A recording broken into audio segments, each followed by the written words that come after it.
وبارك على سيدنا محمد الأمي وعلى آله وأصحابه وأزواجه كما تحب وترضى عدد ما تحب وترضى. پڑھ لیجئے وہ دعا جو آپ پڑھا کرتے ہیں. رب یسر ولا تعسر وتمم بالخير وبك نستعين. رب یسر ولا تعسر وتمم بالخير وبك نستعين. رب یسر ولا تعسر وتمم بالخير وبك نستعين.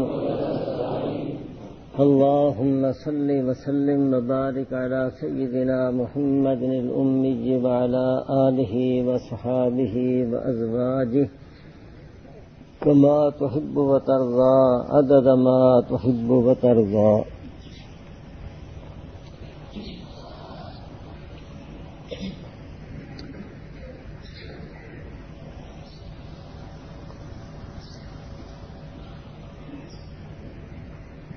علم مناظرہ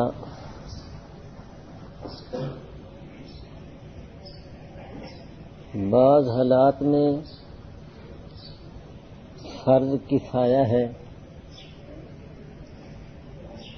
جب یہ صورت پیدا ہو جائے کہ اہل باطل کی طرف سے چیلنج پر چیلنج ہو. اب اگر ان کے سامنے اہل حق میں سے کوئی نہ آئے تو لوگ شکوک شبہات میں مبتلا ہو جاتے ہیں. وہ یہ سمجھتے ہیں کہ ان کے پاس کوئی دلائل نہیں, یہ جھوٹے ہیں, اس لیے سامنے نہیں آ رہے. تو ایسی حالت میں مناظرہ کرنا یہ فرض کفایہ ہے. چنانچہ ادعو الی سبیل ربک بالحکمۃ والموعظۃ الحسنۃ وجادلہم باللتی ہی احسن کے تحت تفسیر مدارک میں لکھا کہ وجادلہم باللتی ہی احسن اس صورت میں رد ہے ان لوگوں پر جو علم مناظرہ کا انکار کرتے ہیں اور مناظرے کو اچھا نہیں سمجھتے.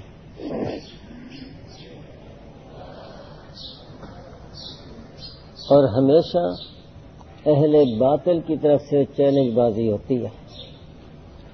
بالخصوص غیر مقلدین کی تو عادت یہی ہے کہ جہاں پر ان کے کام میں کچھ رکاوٹ پیدا ہو جائے وہاں پر پھر شور مچاتے ہیں مناظرے کا کہ یہ مناظرہ کر لو, مناظرہ کر لو. تو الحمدللہ جہاں پر پھر ہمارے ساتھی مناظرے میں ان کے سامنے آ جاتے ہیں اور مناظرہ ہو جاتا ہے تو ایک دفعہ تو غیر مقلدیت کو بریک لگ جاتی ہے. تو ہمیشہ شور مچاتے ہیں اہل باطل, لیکن اہل حق کو بھی پھر فرار اختیار نہیں کرنا چاہیے. یہ نقصان دہ چیز ہوتی ہے. تو شرعی حکم میں نے بتا دیا کہ جب ایسی صورت پیدا ہو جائے کہ مناظرہ نہ کرنے کی صورت میں لوگوں کے شکوک شبہات میں مبتلا ہونے کا اندیشہ ہو اور شکوک شبہات میں مبتلا ہو کر اہل باطل کے جال میں وہ پھنس جائیں اور گمراہ ہو جائیں تو پھر مناظرہ فرض کفایہ ہو جاتا ہے. پہلے تعریف سمجھ لیں کہ علم مناظرے کی تعریف کیا ہے.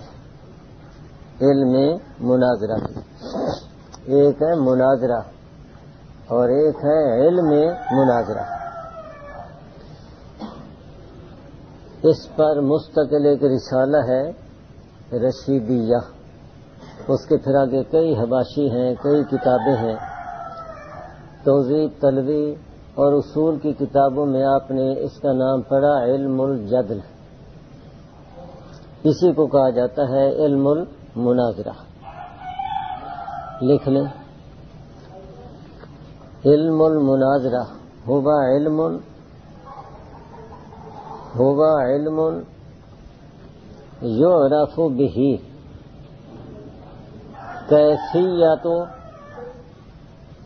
آداب اثبات المطلوب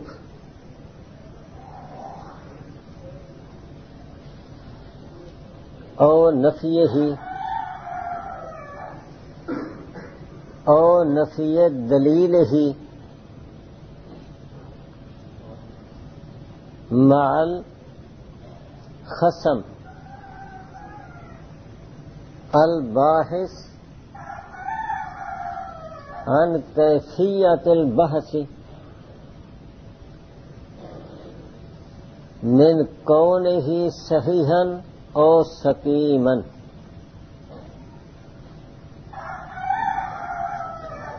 یعنی علم مناظرہ ایک ایسا علم ہے کہ جس کے ساتھ مطلوب سے مراد ہے مدعا دعویٰ، مطلوب کے اثبات یا نفی کے آداب کا طریقہ پہچانا جاتا ہے کہ مطلوب کو ثابت کرنا ہے یا مطلوب کی نفی کرنی ہے، تو اس کے کیا آداب ہیں، اس کے کیا اصول ہیں، کیا قواعد ہیں. علم مناظرہ میں یہ چیز پہچانی جاتی ہے. اور یہ جو مطلوب کو ثابت کرنا یا مطلوب کی نفی کرنا مع الخصم، ایک مقابلے میں خصم ہوگا اس کے ساتھ، اور وہ بحث کرے گا کہ یہ مطلوب صحیح ہے یا مطلوب غلط ہے، اس کے مطابق وہ بحث کر رہا ہے. تو اس کے مقابلے میں جو بحث ہوگی تو اس میں اس مطلوب کو ثابت کرنا ہے یا مطلوب کی نفی کرنی ہے یا مطلوب کے اثبات یا نفی پر جو اس نے دلیل پیش کی ہے اس دلیل کی نفی کرنا. یہ تو ہے علم مناظرہ کی تعریف.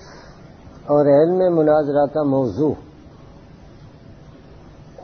الادلہ من حیث انہا تثبت المدعا علی الغیر. علم مناظرے کا موضوع ہے ادلہ، لیکن موضوع میں جیسے حیثیت کی قید ہوتی ہے تو یہاں پر بھی حیثیت کی قید ہے کہ ادلہ اس حیثیت سے کہ وہ مدعا کو غیر کے سامنے ثابت کر دیں. غیر سے مراد ہے مقابل والا خصم، اس کے سامنے مدعا کو ثابت کر دیں. یہ ہے علم مناظرہ کا موضوع. اور علم مناظرہ کی غرض صیانت الذہن عن الخطأ فی الوصول الی المطلوب. دلیل کے ذریعہ سے مطلوب تک پہنچنے میں، خواہ مطلوب ہو کسی چیز کا ثابت کرنا یا کسی چیز کی نفی، تو مطلوب تک پہنچنے میں جو ذہن میں کو غلطی لگے گی اس غلطی سے ذہن کو بچانا، یہ ہے علم مناظرہ کی غرض. جس طریقے سے صرف نحو کی غرض بھی آپ یہی پڑھتے ہیں، منطق کی بھی یہی پڑھتے ہیں کہ ذہن کو جو غلطی لگتی ہے اس سے بچانا قواعد کے ذریعہ سے. تو علم مناظرہ کی غرض بھی یہی ہے کہ علم مناظرہ میں کچھ قواعد ہیں، آداب سے مراد وہی قواعد جن کے ذریعہ سے ذہن کو وصول الی المطلوب میں جو غلطی لگتی ہے اس غلطی سے بچانا. یہ تو ہے علم مناظرہ کی تعریف، علم مناظرہ کا موضوع اور علم مناظرہ کی غرض. اب ایک ہے نفس مناظرہ کی تعریف کہ مناظرہ کسے کہتے ہیں.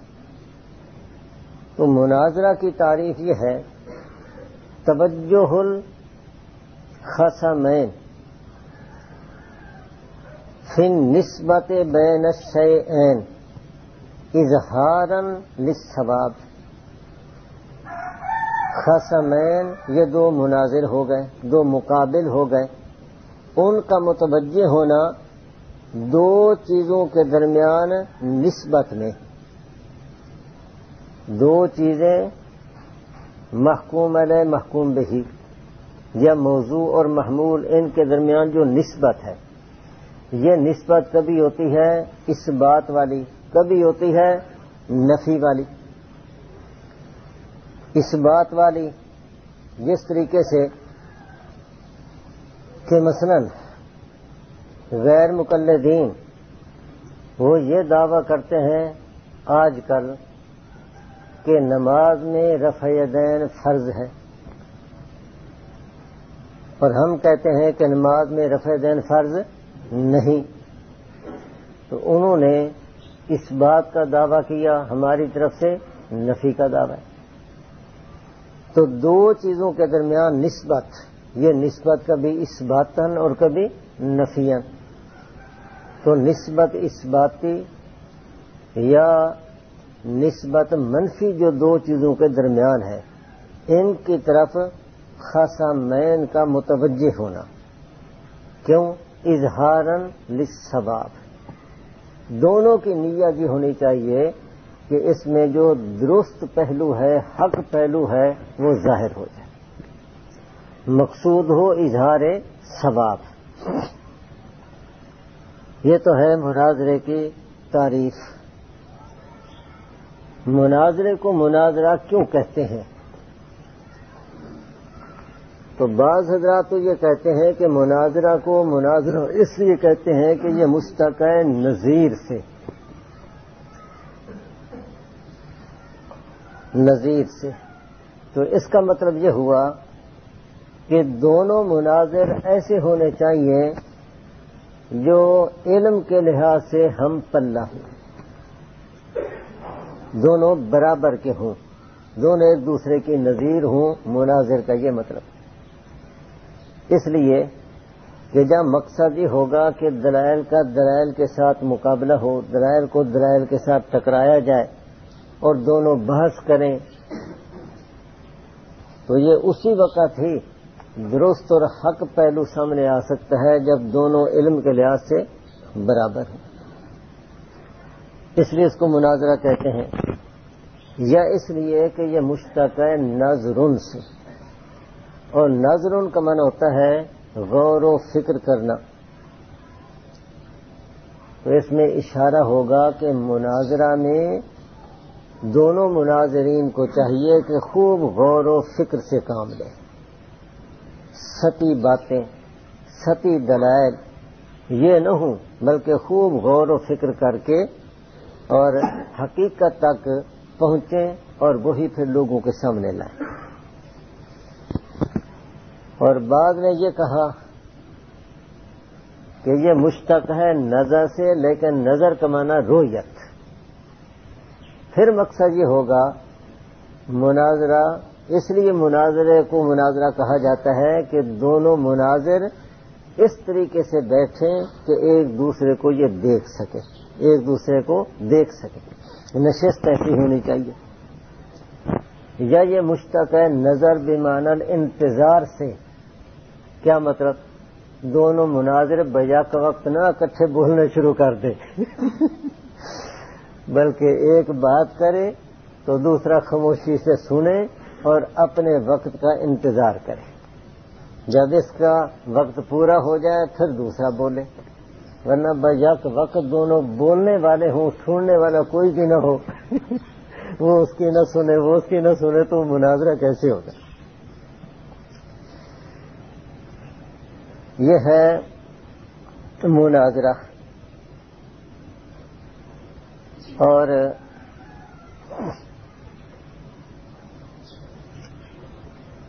ایک ہے پھر مقابلہ اور مجادلہ۔ فرق یہاں پر ہوتا ہے نیت کے اعتبار سے۔ اگر تو مقصود ہے اظہار ثواب، اظہار حق، یہ تو ہے مناظرہ، اور اگر اظہار حق، اظہار ثواب مقصود نہیں، بلکہ مقصود ہے الزام خصم، کہ محض خصم کو لاجواب کرنا ہے، اس کے اوپر کوئی امر محال لازم کر کے اس کو خاموش کرا دیا جائے، لاجواب کر دیا جائے، صرف یہ مقصود ہو، یہ مناظرہ نہیں، یہ ہے مجادلہ۔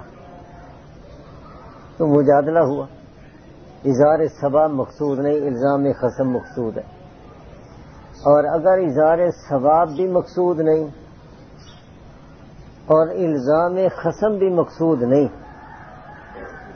بلکہ مقصود ہے صرف منازعات جھگڑا کرنا یا دوسرے لفظوں میں ضد کرنا، تو اس کا نام ہے مکابرہ، اس کا نام مکابرہ، اور یہ حرام ہے۔ وہ مناظرہ ہوا تو ایک آدمی مناظر تھا، وہ مناظرہ کرنے کے لیے جا رہا ہے اور ماں کو کہتا ہے کہ امی جی میں آج مناظرے کے لیے جا رہا ہوں تو میری فتح کے لیے دعا کرنا۔ ماں نے پوچھا کہ بیٹا مناظرہ کرنے کے لیے جو جا رہے ہو تو ذرا بتاؤ تو صحیح کہ موضوع کیا ہے؟ اس نے کہا جی موضوع یہ ہے کہ میں نے یہ ثابت کرنا ہے کہ گدھے کے سینگ ہوتے ہیں۔ اب ماں بڑی پریشان ہو گئی، ماں نے کہا کہ بیٹا جب گدھے کے سینگ ہوتے نہیں، ساری دنیا دیکھ رہی ہے کہ گدھے کے سینگ نہیں، اب تو نے دعویٰ یہ کر دیا کہ گدھے کے سینگ ہوتے ہیں، تو یہاں پر میری دعا کیا کرے گی؟ یہاں دعا میری کیا کرے گی؟ اس نے کہا کہ نہیں اماں، بس تو دعا کر، انشاءاللہ فتح کی خوشخبری آپ سنیں گی، بس آپ کی دعا چاہیے۔ خیر جی چلے گئے۔ اب یہاں کوئی دلیل کی بات تو تھی نہیں، وہ جو مخالف تھا وہ ایک گدھے کو لے آیا اور ایک گائے لے آیا۔ اس نے کہا کہ دیکھو یہ گدھا ہے، اس کے سینگ نہیں ہے، یہ گائے ہے، دیکھو اس کے سینگ ہے، تو گدھے کے سینگ نہیں ہوتے۔ اب یہ مناظر صاحب کہتے ہیں کہ تمہیں کس نے کہا کہ یہ گدھا ہے اور یہ گائے ہے؟ گدھے کو کہا کہ یہ ہے گائے اور یہ ہے گدھا، دیکھو گدھے کے سینگ ہیں۔ انہوں نے کہا کہ نہیں یہ گدھا ہے یہ گائے ہے، کہتا لا مناقشۃ فی الاصطلاح، مشہور بات ہے لا مناقشۃ فی الاصطلاح، اصطلاح میں کوئی جھگڑا نہیں کیا جا سکتا، ہر ایک کی اپنی اصطلاح ہے، جیسے کوئی بنا لے، تو میری یہ اصطلاح ہے کہ یہ گائے ہے اور یہ گدھا ہے۔ اور یہ مناظرہ نہیں، یہ مقابلہ، محض ضد کر لینا۔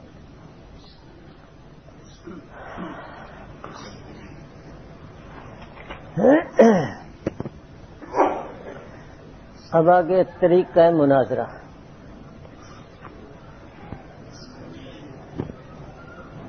ہمیشہ مناظرے کا جو چیلنج ہوتا ہے، تجربہ یہی ہے کہ وہ اہل باطل کی طرف سے ہوتا ہے، لیکن یہ یاد رکھنا کہ جب اہل باطل کی طرف سے مناظرے کا چیلنج ہو تو صرف زبانی چیلنج بازی پر اکتفا نہ کریں، ان کو کہو کہ بھئی یہ چیلنج آپ ہمیں تحریری طور پر دیں۔ کیوں؟ اس لیے کہ اس نے زبانی چیلنج دیا، اہل حق میں سے کسی مناظر نے چیلنج قبول کر لیا، اب بعض دفعہ پھر میدان مناظرہ لگ بھی جاتا ہے، اس میں کبھی جھگڑا بھی ہو جاتا ہے، کوئی اچھا نتیجہ سامنے نہیں آتا، تو وہاں پر جب باتیں ہوتی ہیں یا بعض اوقات انتظامیہ مداخلت کرتی ہے تو وہاں پر بالکل مکر جاتے ہیں کہ جی ہم نے تو چیلنج کیا ہی نہیں تھا، ہم نے تو چیلنج کیا ہی نہیں تھا۔ اس لیے پھر ایسے موقع پر اتنا ہمیں بھی بھولا نہیں بن جانا چاہیے، جب ان کی طرف سے زبانی چیلنج ہو تو ان کو کہہ دیا جائے کہ جی تم نے یہ جو زبانی چیلنج کیا ہے یہ ذرا کاغذ پر ہمیں لکھ کر دے. تحریری چیلنج ہو اور پھر تحریری طور پر اس کو قبول کیا جائے. سمجھ آ گئی بات؟ پہلی بات تو یہ یاد رکھیں. دوسری بات، شرائط مناظرہ طے کیے بغیر مناظرہ کرنا یہ بڑی ناب تجربہ کاری ہے. مناظرے سے پہلے مناظرے کی شرائط طے کریں، ان شرائط کے مطابق پھر مناظرہ کیا جائے. تیسری بات یہ کہ اب یہ جو شرائط طے کرنی ہے تو ان شرائط میں ہر فریق جس مسئلے پر مناظرہ ہونا ہوتا ہے اس کے مطابق اپنا دعویٰ تحریر کرتا ہے. اب یہ جو دعویٰ تحریر کرنا ہوتا ہے اور اسی طریقے سے آگے جو دوسری شرائط ہوں گی، آئندہ مناظرے میں کامیابی ناکامی کا در و مدار اسی پر ہے. دعوے کا تحریر کرنا اور پھر شرائط کا طے کرنا، اگلا مناظرہ جتنا بھی ہوگا اس میں کامیابی یا ناکامی کا در و مدار اسی دعوے اور تحریر شدہ شرائط پر ہوگا. یعنی یوں سمجھو کہ اصل مناظرہ یہی دعوے اور شرائط کا ہوتا ہے. جو دعوے لکھنے میں شرائط لکھنے میں مار کھا گیا آگے مناظرے میں مار ہی کھائے گا، اور جس نے دعویٰ اور شرائط یہ صحیح طے کر لیے آگے مناظرے میں بھی وہی کامیاب رہے گا. اس لیے دعویٰ لکھتے وقت، شرائط طے کرتے وقت یا تو خود اپنے آپ کو تجربہ ہو یہ تحریر کرنے والا، یا کسی مناظر کے ساتھ تجربہ کار آدمی کے ساتھ مشورہ کر کے ان کے مشورے کے ساتھ تحریر لکھی ہے. اب یہ جو دعویٰ اور شرائط لکھنی ہے اس کے لیے یہ بات ذہن میں رکھیں. دعویٰ لکھتے وقت، شرائط آگے تحریر کرتے وقت اس مسئلے کے بارے میں اپنی جو کتابیں ہوں اکابرین کی لکھی ہوئی ان پر بھی پورا عبور ہونا چاہیے. مخالفین کی جو کتابیں ہیں ان پر بھی پورا عبور ہونا چاہیے. جب تک اپنی کتابوں پر اور مخالفین کی اس مسئلے سے متعلقہ کتابوں پر عبور نہیں ہے تو نہ صحیح دعویٰ پھر تحریر میں آئے گا، نہ شرائط طے ہو سکیں گی صحیح طور پر. توحید-سنت.com اور اہل باطل کی یہ عادت ہے کہ وہ ہمیشہ کوشش یہ کرتے ہیں دعوے اور شرائط میں کہ اپنے اصل دعوے سے وہ فرار اختیار کریں. ان کو بھی پتہ ہوتا ہے کہ جو ہمارا اصل دعویٰ ہے اس کے مطابق ہم کوئی دلیل پیش نہیں کر سکتے، تو سٹیج پر لوگوں کے سامنے ان کا دعویٰ کچھ اور ہوتا ہے، اور جب میدان مناظرے میں آتے ہیں تو وہاں پر ان کا دعویٰ کچھ اور ہوتا ہے، وہاں اصل دعوے سے پھر منحرف ہو جاتے ہیں. تو اس لیے پھر ان کی کتابوں کا مطالعہ ہونا چاہیے تاکہ ان حوالہ جات سے اور ان کتابوں کے ذریعے اس دعوے پر ان کو لایا جا سکے اور دعوے کا پابند کیا جا سکے جو اصل ان کا دعویٰ ہے، اس سے ان کو فرار اختیار نہ کرنے دیا جائے. اسی طریقے سے شرائط میں ہوتا کیا ہے، جو ان کے اصل اصول ہیں ان اصولوں کا ان کو پابند کیا جاتا ہے. شرائط کا مقصد یہ ہوتا ہے. اور کچھ شرائط ایسی ہوتی ہیں جو دفع شر کے لیے رکھی جاتی ہیں، دفع شر کے لیے، اور کچھ شرائط ہوتی ہیں جن میں فریق مخالف کو ان کے اصولوں کا پابند کیا جاتا ہے.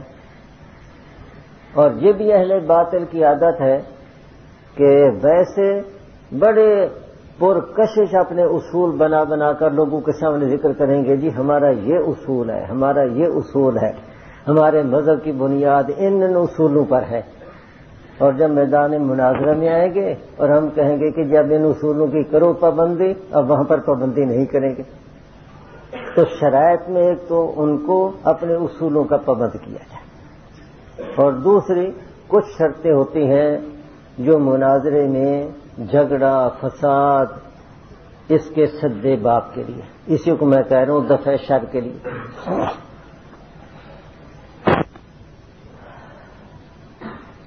ایک دفعہ ہمارے ہاں باب علوم میں ایک غیر مقلد رانا رانا اپنے آپ کو کہلاتے ہیں، اور یہ اونچی قوم شمار ہوتی ہے، وہ غیر مقلد بنا ہوا ہے کئی سالوں سے، اور ہمارے مدرسے میں بھی ایک استاد ہیں، وہ بھی رانا ہیں، اور آپس میں ان کی برادری ہے۔ تو ہمارے جو استاد صاحب ہیں مولانا حبیب الرحمان صاحب نام ہے، انہوں نے کہا کہ بھائی جی آپ کبھی آئیں ہماری بات بھی سن لیں۔ میں نے کہا جی ضرور میں آؤں گا، لیکن جب وہ بھائی جان صاحب گئے تو اکیلے نہیں گئے، بلکہ اپنا جو امام خطیب تھا اس کو بھی ساتھ لے گئے۔ جب یہ دونوں وہاں پر پہنچے تو مولانا حبیب الرحمان صاحب نے میرا پتہ کرایا، لیکن میں اس وقت وہاں موجود نہیں تھا، تو بہرحال مولانا حبیب الرحمان صاحب نے خود بات کی شروع کی، مسئلہ رفع دین کا چھڑ گیا۔ کوئی تقریباً آدھ گھنٹے کے بعد میں آیا تو مجھے بتایا گیا کہ مولانا حبیب الرحمان صاحب کو تلاش کر رہے تھے اور کوئی مسئلے کی بات تھی، تو میں بھی ان کے ہاں چلا گیا۔ میں جب گیا تو یہ تینوں حضرات بیٹھے، اور مولانا حبیب الرحمان صاحب نے بدر المجود کھولی ہوئی ہے، اور اس سے وہ ان کو سنا رہے ہیں جو تحقیق وہاں پر لکھی۔ میں گیا تو مولانا نے پھر کتاب بند کر دی، کہا جی اب یہ اس نیت سے آئے ہیں، یہ مسئلہ چھڑ گیا ہے، تو آپ ہی ان کو سنبھالیں اور ان سے بات کریں۔ میں نے کہا ٹھیک ہے، تو میں نے ایک کاغذ اٹھایا، اور کاغذ اٹھا کر رفع دین کے بارے میں نے لکھا، نمبر 1، 4 رکعتوں میں 10 جگہ رفع دین کا اثبات، 18 جگہ نفی۔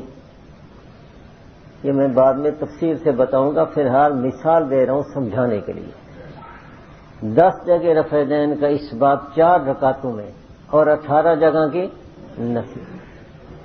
رفع دین فرض ہے، رفع دین کے بغیر نماز باطل ہے، اور نبی علیہ السلام ہمیشہ ہمیشہ اخیر تک یہی عمل کرتے رہے۔ یہ میں نے 5 نمبر لکھ دیے، اور میں نے کہا کہ جناب یہ آپ کا دعویٰ، یہ آپ کا موقف، یہ آپ کا عمل، اب اس کے مطابق آپ ایک حدیث پیش کرتے ہیں۔ اس پورے ان کے دعوے موقف عمل پر ایک بھی حدیث نہیں، میں نے کہا کوئی ایک حدیث پیش کرتے ہیں۔ اب وہ کہتا ہے جی میرا موقف ہے، آپ کو لکھنے کا کیا حق ہے؟ موقع میرا ہے، آپ کو لکھنے کا کیا حق ہے؟ میں نے کہا ٹھیک ہے، میں نے لکھا ہے، لیکن ان میں سے جو غلط ہے آپ اس کے اوپر لکیر پھیر دیں۔ جو غلط بات میں نے لکھی ہے اس پر آپ لکیر پھیر دیں کہ آپ 10 جگہ رفع دین نہیں کرتے اور 18 جگہ نہیں کرتے، تو 10 جگہ کرتے ہیں 18 جگہ نہیں کرتے، اور تم کہتے ہو رفع دین فرض ہے، اس کے بغیر نماز باطل ہے، نبی علیہ السلام اخیر تک یہی عمل کرتے رہے۔ تو یہ ساری باتیں ان میں سے جو غلط ہے آپ اس کے اوپر لکیر پھیرے۔ اب کاغذ میں نے اس کے آگے رکھ دیا، اب لکیر بھی نہ پھیرے، اور شور پہ شور مچا رہا ہے کہ آپ نے میرا موقف کیوں لکھا، میرا موقف کیوں لکھا؟ آپ کو کیا حق ہے؟ موقع میرا، لکھتے آپ کیوں؟ میں نے کہا بھائی ٹھیک ہے میں نے لکھا ہے، لیکن جو غلط بات ہے آپ اس کے اوپر لکیر لگا، کاٹ دیں اس کو۔ اب وہ کاٹے بھی نہیں اور مانے بھی نہیں۔ غیر مقلدیت تو اسی کا نام ہے نا۔ پھر جو رانا صاحب جو ان کو لائے تھے وہ کہنے لگے جی اس وقت فیصلہ کوئی نہیں ہو سکتا، جان چھڑانے کے لیے کہا جی یہ پھر کسی دوسری نشست میں بات ہوگی۔ تو میں یہ بتا رہا ہوں کہ ان کا پس پشت دعویٰ کچھ ہوتا ہے، اور جب سامنے آتے ہیں تو ان کو پتہ ہوتا ہے کہ میں یہ دعویٰ ثابت نہیں کر سکتا، اس لیے پھر پوری کوشش کریں گے اپنے اصل دعوے سے بھاگنے کی، اور اتنی بات ہی لیں گے کہ جس کے مطابق وہ کوئی دلیل پیش کر سکیں۔ لیکن ہمارا طریقہ یہ ہونا چاہیے کہ ان کا پورا دعویٰ، پورا موقف اور پورا عمل ہم سمجھتے ہوں کہ وہ کیا ہے، اور اس پورے دعوے موقف کو تحریر میں لایا جائے، ان سے وہ لکھوایا جائے۔ اپنا دعویٰ بھی وہی لکھا جائے جو اپنا ہے، اس کو بھی صحیح طور پر سمجھ کر لکھا جائے کہ آگے پھر اس کو نبھا سکیں اور اس کو دلائل سے ثابت کر سکیں۔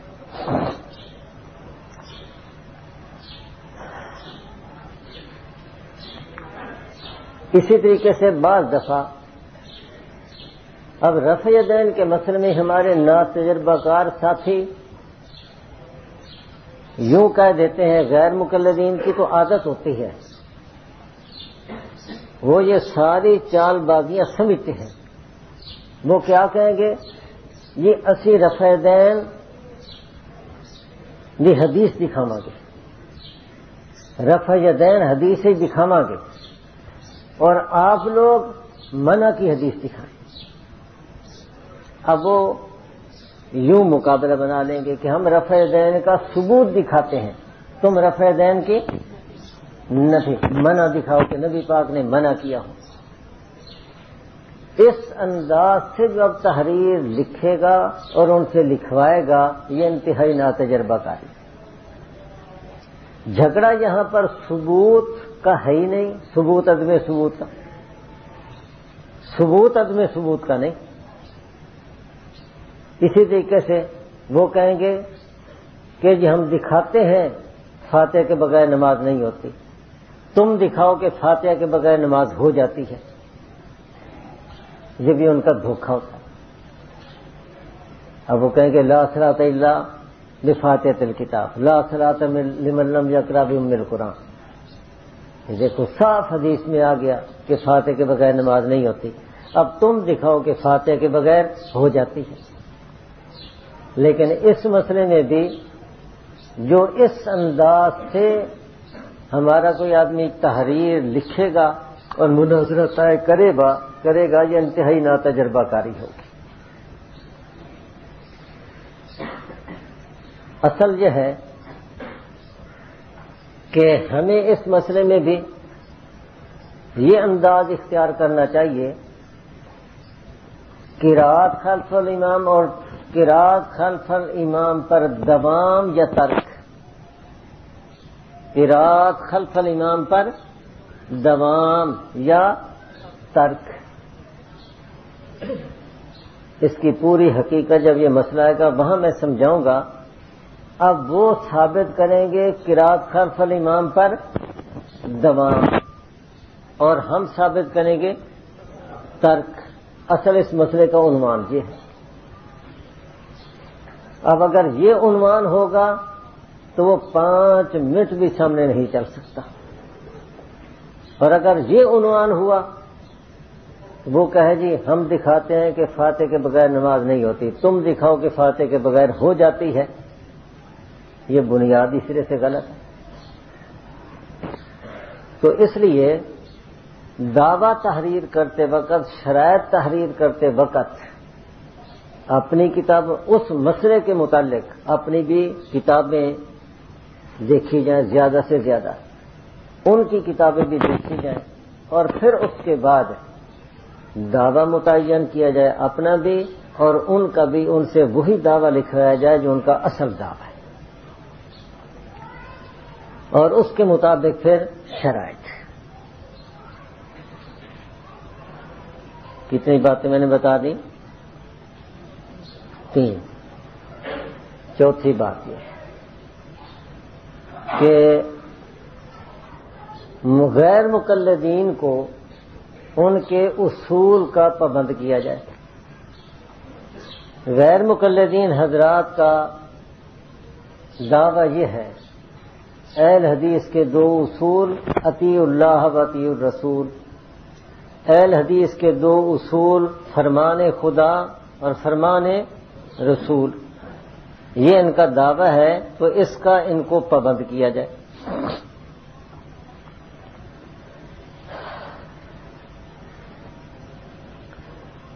غیر مقلدین کے اصول کے مطابق صرف ان کے پاس دو چیزیں ہیں جو حجت ہیں، تیسری کوئی چیز نہیں ہے، یا قرآن اور یا پھر حدیث. اس کے علاوہ وہ کسی چیز کو حجت نہیں مانتے. لہذا شرط کے اندر یہ طے کر لی جائے بات کہ غیر مقلد اپنا ہر دعویٰ، کیا لفظ ہے؟ اپنا ہر دعویٰ وہ ثابت کرے گا قرآن سے یا حدیث سے، اور جہاں پر اس نے قرآن حدیث کے علاوہ کوئی اور بات پیش کی تو یہ اس کی شکست متصور ہوگی. اس لیے کہ وہ اپنے اصولوں سے نکل گیا اور وہ اہل حدیث نہ رہا. جب اہل حدیثوں کا دعویٰ یہی ہے کہ ہمارے نزدیک دو چیزیں حجت ہیں، قرآن اور حدیث، تو جہاں وہ قرآن حدیث سے ہٹ کر کوئی بات کرے تو ہم کہہ سکتے ہیں کہ جناب ہمارا مناظرہ اہل حدیث کے ساتھ تھا، اب آپ اہل حدیث نہیں تھے. کیوں؟ اس لیے کہ آپ قرآن حدیث سے باہر ہو گئے. آپ قرآن حدیث سے باہر ہو گئے، یا تو آپ اعلان کر دیں کہ میں اہل حدیث نہیں ہوں، اور اگر اہل حدیث ہیں تو پھر قرآن حدیث کے اندر رہیں، قرآن حدیث سے باہر نہ نکلیں.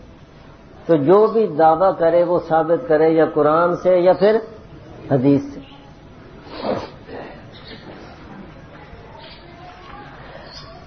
یہ ایک میرا رسالہ ہے 12 مسائل، اس کے شروع میں نے مقدمے کے طور پر یہی باتیں لکھ دی. غیر مقلدین کی کتاب ہے طریق محمدی، صفحہ نمبر 19، طبع لاہور.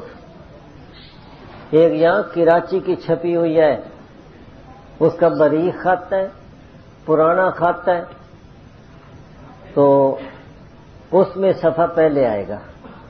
یہ لاہور کی چھپی ہوئی ہے کمپوز اور بہترین جلی خط میں. تو یہ جو میں حوالہ دے رہا ہوں یہ جو طبع لاہور ہے اس کا صفحہ نمبر 19. مولانا محمد جونا گڑھی صاحب کی کتاب ہے. اس میں وہ لکھتے ہیں کہ برادران آپ کے دو ہاتھ ہیں اور ان دونوں میں دو چیزیں شریعت نے دی ہیں، ایک میں کلام اللہ اور دوسرے میں کلام رسول اللہ. اب نہ تیسرا ہاتھ ہے نہ تیسری چیز. میلفی میں وہاں مناظرے کی بات یہ چلی. اب دیکھو نا کتاب میں تو یہ لکھا نا، بات یہ چلی مناظرہ طے کرنے کی، تو اب وہاں پر وہ کہتے ہیں کہ جی ہم اجماع کو بھی مانتے ہیں، ہم قیاس کو بھی مانتے ہیں، ہم اقوال صحابہ کو بھی مانتے ہیں، افعال صحابہ کو بھی مانتے ہیں. اب وہاں سب کو یہ کہہ رہے ہیں. تو پھر ہم نے وہاں پر یہ حوالے بھی پیش کیے اور ہم نے کہا کہ بھئی آپ لکھ دیں کہ ہمارے پرانے جتنے بھی یہ اہل حدیث تھے یہ سارے جھوٹے تھے، یہ سارے جھوٹے تھے، وہ جھوٹ بولتے رہے. اب وہ لکھ کر بھی نہ دیں. تو خیر یہ شرطیں تو انہوں نے تحریر کر کے ہمیں دے دی، ہم برابر ان کو پر یہ اعتراض کرتے رہے. تو بعد میں ہمارے ساتھیوں نے ایک اشتہار پھر شائع کیا کہ اہل حدیثوں کے 2 ہاتھ یا 4 ہاتھ، اہل حدیثوں کے 2 ہاتھ یا، پہلے تو کہتے تھے کہ 2 ہاتھ ہیں، ایک ہاتھ میں کلام اللہ دوسرے میں کلام رسول اللہ. اب وہ جو کہتے ہیں کہ اجماع بھی قیاس بھی اور یہ ساری چیزیں، تو معلوم ہوتا ہے کہ ان کے 4 ہاتھ ہو گئے ہیں. اب ایک ہاتھ میں ہوگا کلام اللہ، ایک میں کلام رسول اللہ، ایک میں اجماع، ایک میں قیاس. اب پتہ نہیں اقوال صحابہ افعال صحابہ وہ کس میں ہوں گے تو ان کو اب اس کا پابند کیا جائے کہ جب تمہارا دعویٰ یہی ہے کہ صرف دو ہی چیزیں حجت ہیں تو اسی پر پکے رہیں. اسی طریقے سے عرف الجادی نواب نور الحسن خان کی کتاب ہے عرف الجادی صفحہ نمبر 3. اس پر نواب نور الحسن خان نے اجماع کا انکار کیا. اجماع چیز نیست اور لکھا کہ دلیل صرف دو چیزوں میں منحصر ہے, ایک قرآن میں اور دوسرا حدیث میں. دلیل صرف ان دو چیزوں کے اندر منحصر ہے. نمبر 2 دوسرا اصول یہ کہ غیر مقلدین کے نزدیک نبی ہو یا امتی کسی کی رائے اور کسی کا قیاس حجت نہیں. نبی ہو یا امتی تو کسی کی رائے حجت نہیں ہے. اس بارے میں بھی یہی طریق محمدی صفحہ نمبر 57 طبع لاہور. اس میں جونا گڑی صاحب لکھتے ہیں سنیے جناب بزرگوں کی مجتہدوں کی اور اماموں کی رائے قیاس اجتہاد و استنباط اور ان کے اقوال تو کہاں, شریعت اسلام نے تو خود پیغمبر صلی اللہ علیہ وسلم بھی اپنی طرف سے بغیر وحی کے کچھ فرمائے تو وہ حجت نہیں. اب دیکھیے پیغمبر کی بات بھی وہی حجت ہے جو وہ وحی سے کہے. رائے کے ساتھ کہے تو پیغمبر کی بات بھی حجت نہیں ہے.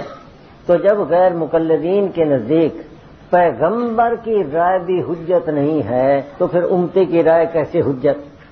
تو ان کے ہاں نہ پیغمبر کی رائے حجت ہے نہ امتی کی رائے حجت ہے. اب ہم ان کو پابند کریں گے کہ جناب جب امتی کی رائے حجت نہیں ہے تو آپ کسی دعوے میں بھی امتی کی رائے پیش نہیں کریں گے کہ جی فلاں امتی یوں کہتا ہے, فلاں امتی یوں کہتا ہے, فلاں امتی یوں کہتا ہے. امتی کی رائے وہ پیش نہیں کر سکیں گے. ہم ان کو اس چیز کا پابند کریں گے. اس کی میں ایک دو مثالیں دیتا ہوں سمجھانے کے لیے. مثلا غیر مقلدین کسی حدیث کے بارے میں دعویٰ کرتے ہیں کہ جی یہ حدیث صحیح ہے. وہ جو خود دلیل پیش کریں گے تو اس کے بارے میں کہیں گے کہ یہ حدیث صحیح ہے. یہ کس نے صحیح کہا؟ یہ حافظ ابن حجر اسقلانی نے کہا, امام نووی نے کہا, امام بہقی نے کہا, امام دارقطنی نے کہا. تو اب یہ ان کی رائے ہوئی نا, تو ان کے نزدیک نبی کی رائے بھی حجت نہیں ہے تو امتی کی رائے پھر ہمارے سامنے کیسے پیش کرتے؟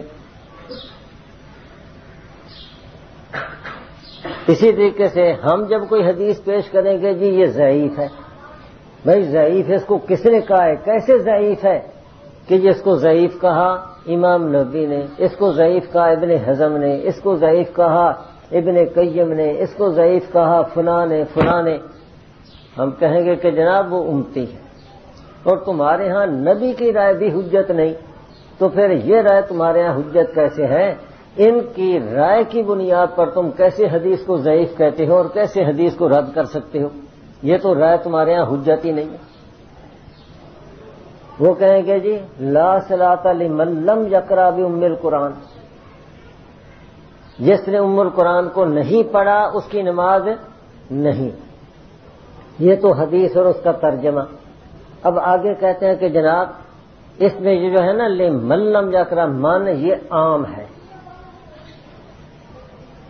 یہ امام مقتدی منفرد سب کو شامل ہے. تو اب ہم کہہ سکیں گے کہ جناب لا صلاۃ لمن لم یقرأ بأم القرآن یہ تو ہے حدیث کے الفاظ, یہ جو تم نے کہا کہ یہ من عام ہے، امام مقتدی منفرد سب کو شامل ہے، یہ فرمان خدا ہے یا فرمان رسول ہے؟ کہ یہ من عام ہے، امام مقتدی منفرد سب کو شامل ہے، یہ فرمان خدا ہے یا فرمان رسول ہے؟ یہ قرآن ہے یا حدیث ہے؟ یہ تو قرآن میں دکھا دیں کہ یہ من عام ہے، سب کو شامل ہے، یہ حدیث میں دکھا دیں کہ نبی پاک نے فرمایا ہو کہ لوگوں یہ من عام ہے اور یہ مقتدی منفرد سب کو شامل ہے۔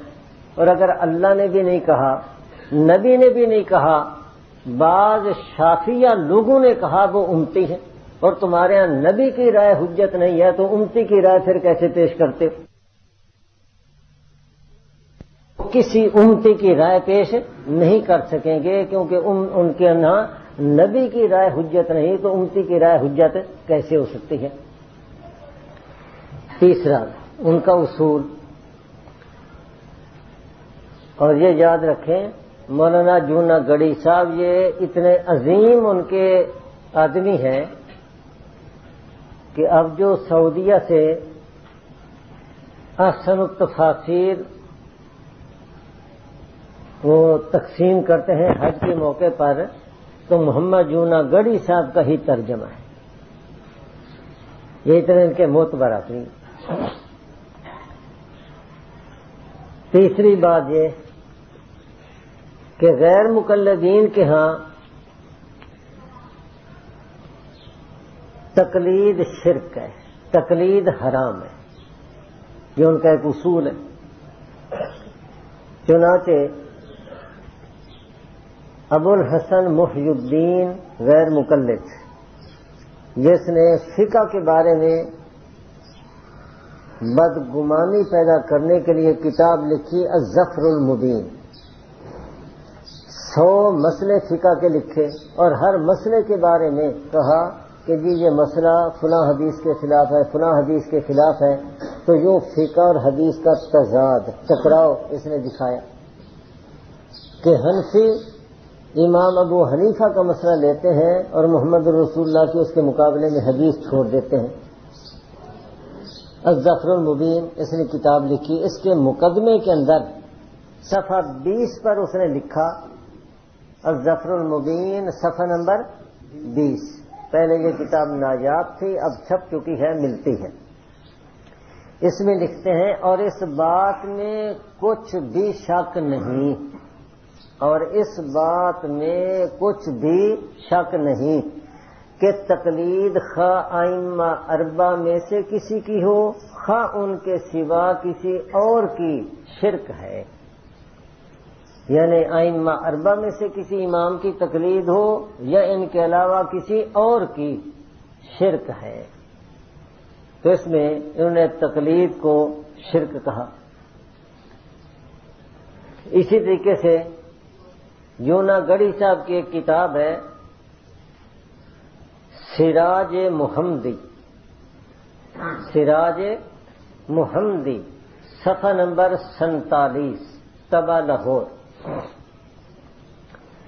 سوال جواب کے عنوان سے یہ کتاب ہے، جس طرح ہمارے ہاں تعلیم الاسلام، یہ سوال جواب نمبر 40، پہلے سوال اور پھر اس کا آگے جواب لکھا۔ سوال یہ، کیا یہ صحیح ہے کہ جس وہابی کا باپ حنفی ہو کر مرا، وہابی سے مراد یہاں پر غیر مقلد اہل حدیث، جس وہابی کا باپ حنفی ہو کر مرا، وہ یہ دعا نہ پڑھے رب اغفر لی ولوالدیّ، وہ اپنے والد کے لیے یہ دعا نہ پڑھے، کیا یہ صحیح ہے؟ جواب، مشرکین کے لیے دعائے مغفرت ناجائز ہے۔ تو گویا کہ وہ امام ابو حنیفہ رحمۃ اللہ علیہ کی تقلید کی وجہ سے، فقہ حنفی کے ماننے کی وجہ سے حنفی بنا، تو وہ مشرک ہے، لہذا اس کے لیے رب اغفر لی ولوالدیّ یہ بیٹا دعا نہ کرے۔ تو اس سے بھی پتہ چلا کہ تقلید ان کے ہاں شرک ہے۔ اور الظفر المبین صفحہ نمبر 15، الظفر المبین صفحہ نمبر 15، اس پر تقلید کی تعریف یہ لکھی محی الدین ابو الحسن صاحب نے کہ تقلید کے معنی یہ ہیں، تقلید کے معنی یہ ہیں کہ بغیر دلیل کے کسی کے حکم کو مان لینا، بغیر دلیل کے کسی کے حکم کو مان لینا، اور یہ دریافت نہ کرنا کہ یہ حکم خدا اور اس کے پیغمبر کی طرف سے بھی ہے یا نہیں۔ یہ ہے تقلید کی تعریف۔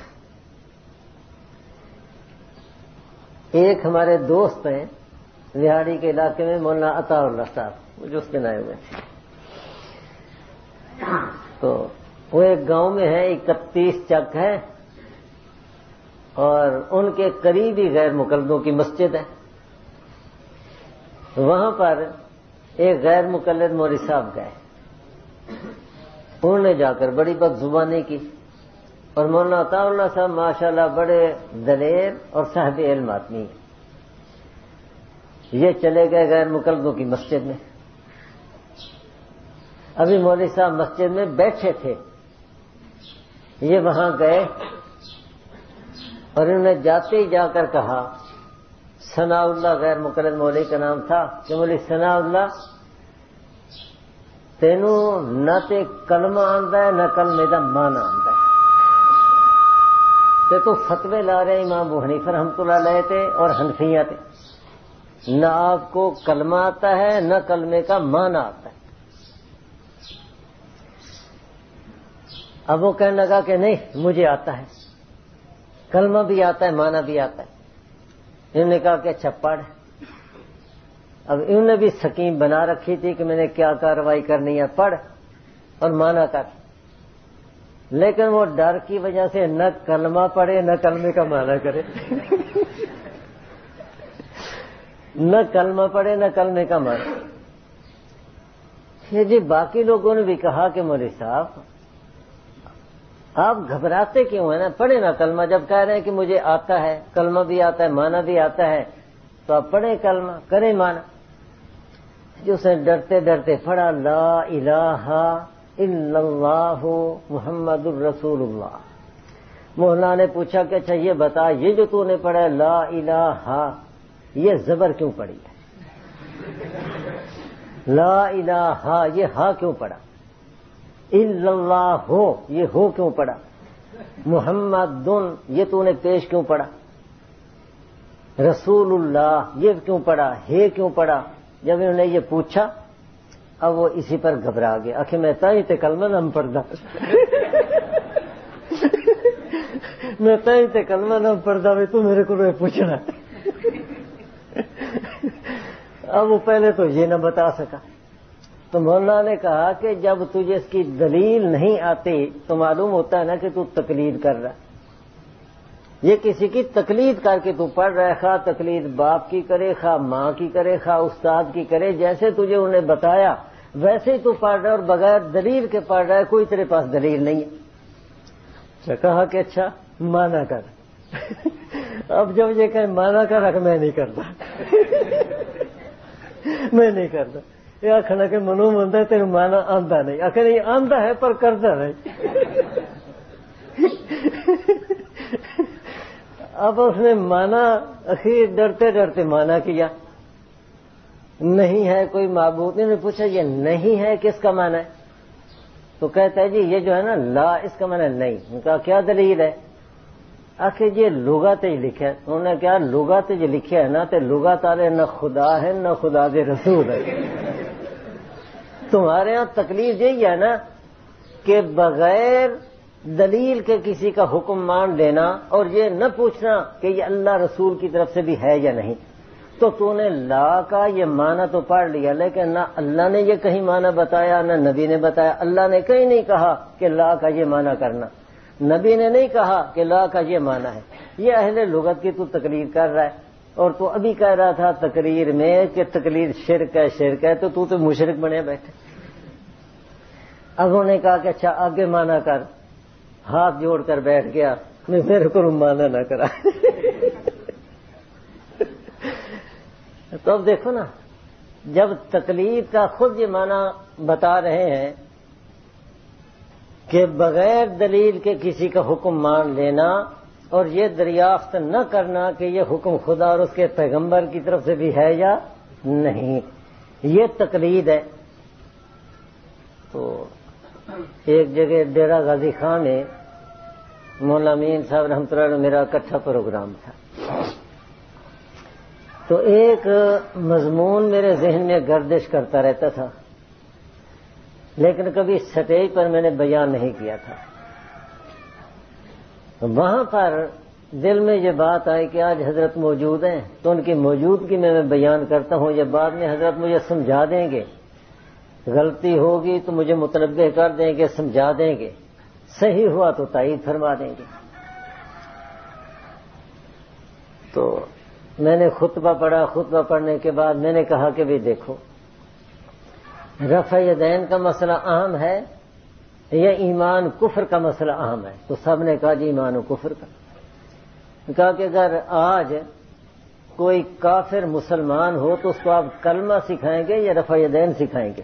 کہا جی کلمہ سکھائیں گے، رفع یدین وغیرہ یہ تو بعد کے مسئلے ہیں، تو ایمان اور کفر کا مسئلہ بڑا اہم ہے۔ اس لیے میں نے کہا کہ آئندہ کوئی غیر مقلد اگر تمہیں رفع یدین کا چیلنج دے، کسی اور اس قسم کے مسئلے کا چیلنج دے، تو آپ انہیں یہ کہہ دیں کہ بھئی آپ کے ساتھ ہمارا اختلاف کفر و ایمان کا ہے۔ اس لیے پہلے بات کریں کفر و ایمان والے مسئلے پر، رفع یدین والے مسئلے بعد میں حل ہوتے رہیں گے۔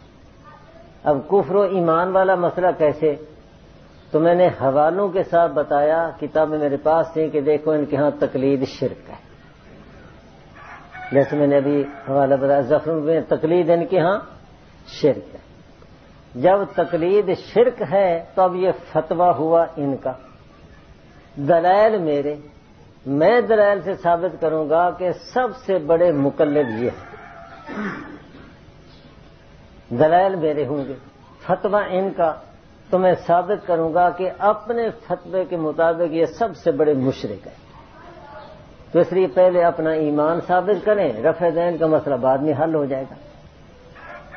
یہ میں نے لوگوں کے ذہن میں بات ڈال کر اب آگے دلائل دینے شروع کیے کہ یہ مقلد کیسے ہیں اور یہ تقلید کیسے کرتے ہیں، اس کے اوپر میں نے 1 گھنٹہ دلائل بیان کیا۔ اور قرآن کے حوالے سے میں اس وقت یہ بات پیش کر رہا تھا کہ یہ الحمد للہ رب العالمین جب یہ پڑھتے ہیں تو یہ ساری تقلید ہی کر رہے ہیں۔ میری زبان پر یہ جملے تھے، حضرت تشریف لے آئے، میں نے تقریر وہیں ختم کر دی، لیکن حضرت نے میری بات پوری کر دی، اور حضرت اپنی تقریر میں اسباق میں لطیفے بڑے سناتے تھے، تو آتے ہی ایک لطیفہ سنایا۔ کہتے ہیں کہ ایک میراسی دا پتر کھوہ وچ گر گیا، کنویں میں گر گیا میراسی کا بیٹا، تو میراسی دا پتر کھوہ وچ گریا، تو ہن کھوہ دے وچ گریا ہویا تے آوازیں دے رہا ہے کہ ابا جی مینوں کڈو، ابا جی مینوں کڈو، ابا جی مینوں کڈو، تے ابا جی سن رہے ہیں اور آخدے پتر جتھے ہیں اللہ تینوں خیر نال ہی رکھے، جتھے ہیں اللہ تینوں خیر نال ہی رکھے۔ ہاں جی، ہاں، جہاں ہے اللہ تجھے خیر سے ہی رکھے، اور پڑا وہ کنویں میں۔ تو حضرت فرمانے لگے کہ غیر مقلدین جب الحمدوں سے قرآن پڑھنا شروع کرتے ہیں، والناس پر پہنچتے ہیں، تو جتنی انہوں نے زبریں پڑھی وہ تقلید، جتنی زیریں پڑھی وہ تقلید، جتنے پیش پڑھے وہ تقلید، جتنی شد مد پڑھی وہ تقلید، جتنی جزمیں پڑھی وہ تقلید، جو کچھ پڑھتے گئے یہ سب تقلید کے ساتھ ہی پڑھتے گئے۔ جب والناس پر پہنچیں گے تو شرک کے اتنے کنویں کی گہرائی میں یہ گر چکے ہوں گے کہ وہاں سے فرشتے بھی نہیں نکال سکیں گے۔ فرشتے نے یہی کہہ دینا ہے کہ جتھے پہ ہی رہے، جہاں پڑھا ہے پڑھا ہی رہے۔ تو میں یہی کہہ رہا ہوں نا کہ ان کے ہاں تقلید شرک ہے، اور تقلید کی تعریف انہوں نے خود بتا دی کہ بغیر دلیل کے حکم مان لینا، اور یہ نہ پوچھنا کہ یہ اللہ کی طرف سے اور اللہ کے نبی کی طرف سے بھی ہے یا نہیں۔ تو اس لیے جب ان کے ساتھ مناظرہ ہو تو ان 3 اصولوں کا ان کو پابند کر دیا جائے کہ تمہارے ہاں صرف حجت ہیں 2 چیزیں، قرآن اور حدیث، اور امتی کی رائے حجت نہیں۔ جب نبی کی رائے حجت نہیں تو امتی کی رائے بھی ان کے ہاں حجت نہیں۔ اور تیسری بات کہ تقلید ان کے ہاں شرک ہے، لہذا غیر مقلد مناظرے میں اپنے ان 3 اصولوں کی پابندی کرے گا کہ وہ ہر دعوے پر دلیل پیش کرے گا قرآن حدیث سے، امتی کی رائے پیش نہیں کرے گا، اور امتی کی رائے کی تقلید بھی نہیں کرے گا۔ ہمارے اصول 4 ہیں، کتاب، سنت، کتاب اللہ، سنت رسول اللہ، اجماع امت اور قیاس شرعی۔ یہ ہمارے اصول 4 ہیں۔ ہم اپنا دعویٰ ثابت کریں گے یا کتاب اللہ سے، یا سنت سے، یا اجماع سے، یا قیاس شرعی سے، اور ان 4 میں سے جس دلیل کے ساتھ بھی ہم نے ثابت کر دیا ہمارا دعویٰ ثابت۔ اس کے ساتھ یہ بات یاد رکھو، آپ اصول فقہ میں پڑھتے رہتے ہیں کہ وجوہ الاستدلال 4، عبارت النص، دلالت النص، اشارت النص، اقتضاء النص۔ اس لیے ہم ان 4 وجوہ استدلال میں سے جس وجہ کے ساتھ بھی دعویٰ ثابت کر دیں وہ ثابت بھی نص ہوگا۔ اصول فقہ کی کتابوں میں ہی تم نے پڑھا نا کہ وجوہ استدلال یعنی طرق کے استدلال، وجوہ الاستدلال اے طرق الاستدلال 4، یہ تو طرز استدلال ہے، طریقہ استدلال ہے۔ 4 ہوئے، عبارت النص کے طریقے سے دعویٰ ثابت ہو جائے تو بھی ثابت بالنص، دلالت النص کے طریقے سے ثابت ہو جائے تو بھی ثابت بالنص، وہ بھی نص سے ہی ثابت ہوا، اشارت النص کے طریقے سے ثابت ہو جائے وہ بھی ثابت بالنص، اقتضاء النص کے طریقے سے ثابت ہو جائے وہ بھی ثابت بالنص، وہ نص سے ہی ثابت سمجھا جاتا ہے۔ تو ہم تو 4 طریقوں میں سے جس طریقے کے ساتھ بھی ثابت کر دیں ہمارا دعویٰ نص سے ثابت، لیکن غیر مقلدوں کے ہاں صرف اور صرف ایک ہی طرز استدلال ہے، عبارت النص۔ کیوں کہ عبارت النص میں رائے کا دخل نہیں ہوتا، دلالت النص ہو، اشارت النص ہو، اقتضاء النص ہو، اس میں رائے کا دخل ہوتا ہے، اور جس میں رائے شامل ہو گئی امتی کی تو ان کے ہاں رائے حجت نہیں ہے، تو اس لیے نہ دلالت النص ان کے ہاں حجت، نہ اشارت النص، نہ اقتضاء النص، وہ پیش کریں گے عبارت النص۔ عبارت النص کا مطلب کہ صریح لفظوں کے اندر دعویٰ موجود ہو، صریح لفظوں کے اندر۔ اب یہ جو ہے لا صلاۃ الا بفاتحۃ الکتاب، اس کا معنی تو یہ ہے نا کہ فاتحۃ الکتاب کے بغیر نماز نہیں۔ اب نہیں کا کیا معنی؟ کامل نہیں یا سرے سے نماز ہی نہیں؟ اب یہ کہنا جی اس کی سرے سے نماز ہی نہیں ہوتی، یہ ان کی رائے ہے، یہ ان کی، یہ نہ فرمانے رسول نہیں، یہ ان کی اپنی رائے ہے، ورنہ حدیث میں تو لا صلاۃ ہے کہ نماز نہیں۔ اب نماز نہیں کا کیا مطلب؟ یہ بھی ہو سکتا ہے کہ نماز کامل نہیں، لا صلاۃ لجار المسجد الا فی المسجد، اس کی نماز مسجد کے پڑوسی کی نماز کامل نماز نہیں مگر مسجد میں، گھر میں پڑھے گا تو ہو تو جائے گی لیکن ناقص، کامل تب ہوگی کہ تب یہاں لا صلاۃ میں نفی کمال کی ہے۔ لا صلاۃ الا بحضور القلب، نہیں نماز مگر حضور قلب کے ساتھ، یہاں نفی لا صلاۃ کمال کی ہے، ذات کی نفی نہیں کہ نماز اس کی ہوتی نہیں، کہ نماز میں ذرا دل ادھر ادھر گیا نماز فاسد، یہ اس کا مطلب نہیں۔ تو اب یہ ان کی رائے ہے، لا صلاۃ الا بفاتحہ کے سرے سے نماز ہوتی ہی نہیں، نماز فاسد ہے، باطل ہے، یہ ان کی رائے ہے، یہ فرمان نبی نہیں۔ تب ہاں صریح حدیث دکھائیں کہ نبی علیہ السلام نے فرمایا ہو کہ فاتحہ کے بغیر نماز فاسد ہے، یہ صراحت دکھائیں، تو جہاں صراحت ہوگی وہ ان کی دلیل بنے گی۔ اور جہاں یہ صراحت نہیں ہے وہ ان کی دلیل بن ہی نہیں سکتی۔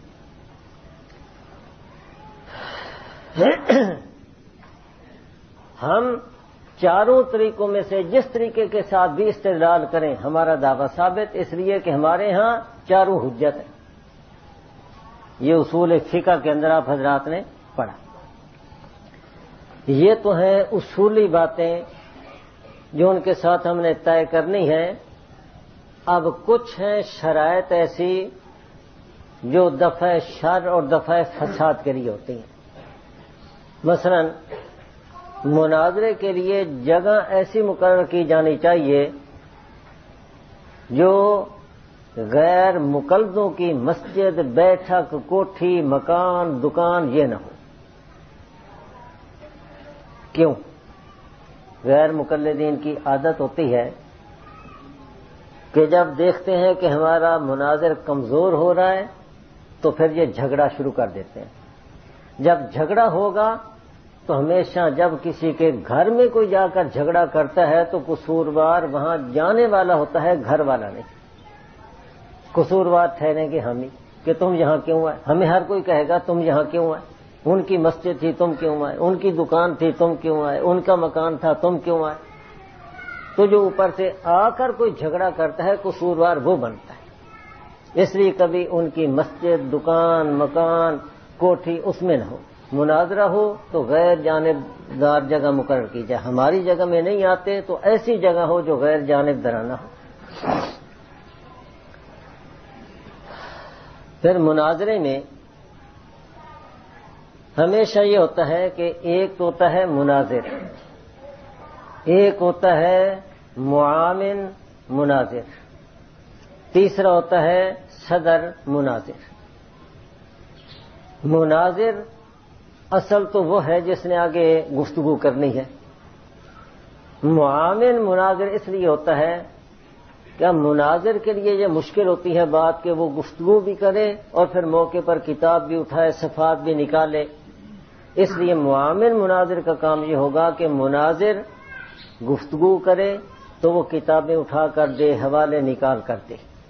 لیکن مناظر کو چاہیے کہ اپنے معاون مناظر کی بھی تیاری کرائے، خود بھی تیاری کرے، معاون مناظر کی بھی تیاری کرائے، تاکہ جب مناظر کسی کتاب کا حوالہ دے تو معاون کو پتہ ہو کہ وہ کتاب کون سی ہے، کون سا صفحہ ہے، وہ فوراً نکال کر دے۔ اور اگر مناظر صاحب نے حوالہ دیا کتاب کا اور معاون مناظر نے وہ کتاب دیکھی نہیں ہے، اس کو پتہ ہی نہیں ہے، تو وہ کیسے کتاب نکالے گا، کیسے حوالہ نکالے گا؟ اچانک مشکل ہوتی ہے بات۔ اس لیے معاون مناظر کو بھی برابر اپنے ساتھ تیاری کرائے۔ اور پھر تیسرا ہے صدر مناظر۔ ہمارے ساتھیوں کو عام طور پر اپنی اپنی ذمہ داریوں کا چونکہ پتہ نہیں ہوتا، صدر مناظر بھی بعض دفعہ ہم ایسے لوگوں کو بنا دیتے ہیں کہ جن کو پتہ نہیں ہوتا کہ صدر مناظر کی ذمہ داری کیا ہے۔ مناظر نے تو مناظرہ کرنا ہے، معاون نے کتابیں دینی ہیں۔ زیادہ سے زیادہ معاون مناظر اگر کوئی سمجھتا ہے رہنمائی ضروری تو وہ کاغذ پر لکھ کر اپنے مناظر کو دے سکتا ہے، ایسا کان میں بتا بھی سکتا ہے لیکن خود بول نہیں سکتا۔ اور صدر مناظر اس کو اتنا اختیار ہے کہ ان کا مناظر بات کر رہا ہے تو صدر مناظر اپنے مناظر کو بے شک درمیان میں روک کر خود بات کرنا چاہے تو کر سکتا ہے، خود بات کرنا چاہے تو کر سکتا ہے۔ اسی طریقے سے مخالف مناظر ہے، ہمارے مناظر نے کوئی دلیل پیش کی، وہ دلیل کا جواب نہیں دے رہا، ادھر ادھر جا رہا ہے، ہمارا صدر مناظر وہ کہہ سکتا ہے ان کے صدر مناظر کو کہ جناب یہ ہماری دلیل کا جواب نہیں دے رہا، ادھر ادھر بھاگ رہا ہے، اس کو کہو کہ اس دلیل کا جواب دے۔ صدر مناظر یہ بول سکتا ہے، صدر مناظر مواخذہ کر سکتا ہے۔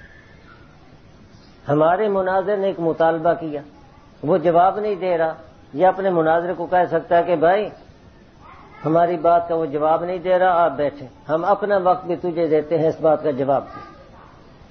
یہ صدر مناظر کو اختیارات ہیں۔ یوں نہیں ہے کہ صدر مناظر بن کر اور نیچے گردن جھکا کر گنگا بن کر بیٹھا رہے. صدر مناظر کو یہ اختیار ہوتا ہے، وہ درمیان میں ایسے موقع پر بھی بول سکتا ہے کہ جہاں پر خود مناظر نہیں بول سکتا، مقابل والا مناظر بات کر رہا ہے، اس کی تقریر کے درمیان کے اندر ہمارا صدر مناظر بول سکتا ہے، اس کو کہہ سکتا ہے کہ جناب آپ جو کچھ کہہ رہے ہیں اس کا تو مسئلے کے ساتھ تعلق ہی نہیں ہے، آپ ادھر ادھر پھر کر وقت پورا کر رہے ہیں، آپ سر مسئلے پر آؤ، اس بات کا جواب دو. صدر مناظر پکڑ سکتا ہے. کہیں آپ صدر مناظر بنے تو آپ کو پتہ ہونا چاہیے کہ ہم نے کیا ذمہ داری ادا کرنی. لندن میں مناظرہ ہوا علامہ خالد محمود صاحب رحمۃ اللہ علیہ کا علم غیب کے مسئلے پر. مولانا ضیاء القاسمی مرحوم یہ تھے وہاں پر صدر مناظر. تو علامہ صاحب نے علم غیب کے مسئلے پر قطعاً اس بات پر مناظرہ نہ ہو کہ نبی اسلام کو علم غیب ہے یا نہیں. مناظرے کا یہ انداز ہونا چاہیے کہ قرآن حدیث میں نبی علیہ السلام کو عالم الغیب کہا گیا ہے یا نہیں کہا گیا.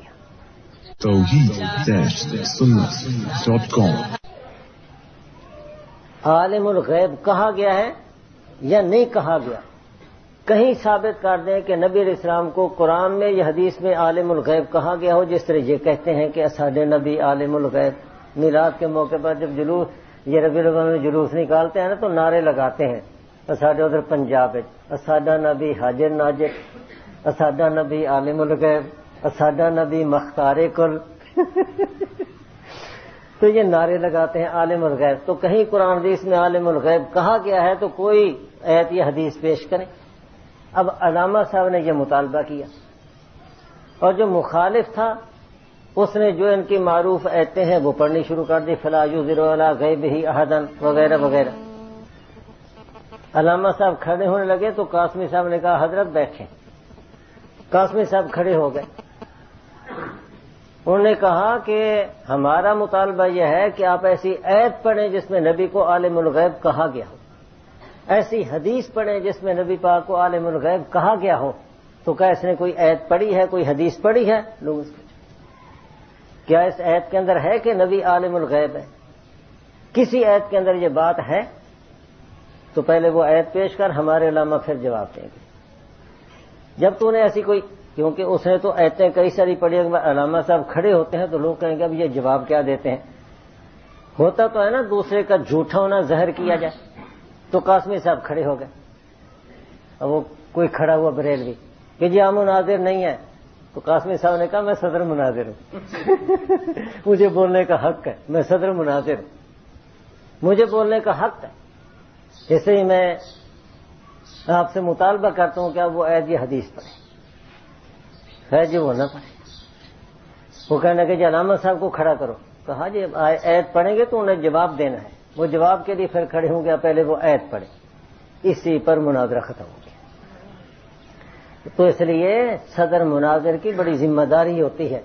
ایک جگہ میرا مناظرہ ہوا حضرت، ایک ہم نے صدر مناظر مقرر کی.